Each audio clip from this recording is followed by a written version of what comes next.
ফেনী, কুমিল্লা, নোয়াখালী, লক্ষ্মীপুরে বন্যার পানি নামছে অনেকটা ধীর গতিতে। আশ্রয় কেন্দ্রে ঠাঁই নেয়া বানভাসীরা এখনও নিজেদের ঘরে ফিরতে পারছেন না। পানি নামার সাথে সাথে দেখা দিচ্ছে চর্মরোগ সহ নানাবিধ রোগ। নোয়াখালীতে গত ২৪ ঘন্টায় ডায়রিয়ায় আক্রান্ত হয়ে ২৫৯ জন হাসপাতালে ভর্তি হয়েছে। দুর্গত এলাকায় সাধ্যমতো কাজ করছে মেডিকেল টিম। বিস্তারিত আহমেদ শরীফের ডেস্ক রিপোর্টে।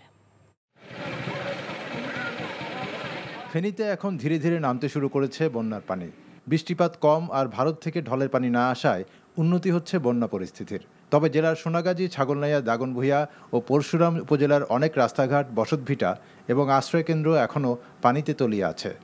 12 দিন ঘর বাড়ি সব লেগেছে, কিছু নাই, সবকিছু তলা লেগেছে। যে রান্দি খামু খাড়ের চাষ মতো সুমু উঠে পা তুলি তার কায়দা নেই। নোয়াখালীর 9টি উপজেলায় বন্যা পরিস্থিতি সামান্য উন্নতির দিকে। মাঝদি, সেনবাগ, সোনাইমুড়ি, বেগমগঞ্জের বিভিন্ন এলাকায় পানিবন্দী রয়েছে কয়েক লাখ মানুষ।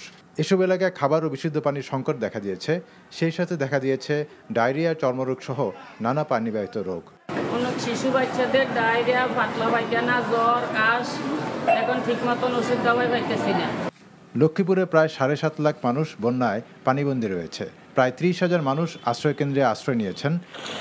চাঁদপুর সদর ও ফরিদগঞ্জে জলাবদ্ধতা কিছুটা কমেছে।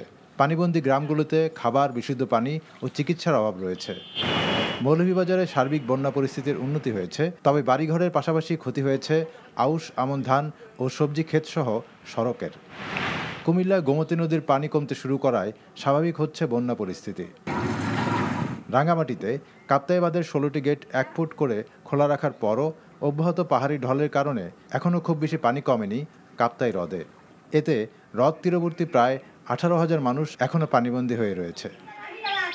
আহমেদ শরীফ, NTV নিউজ ডেস্ক।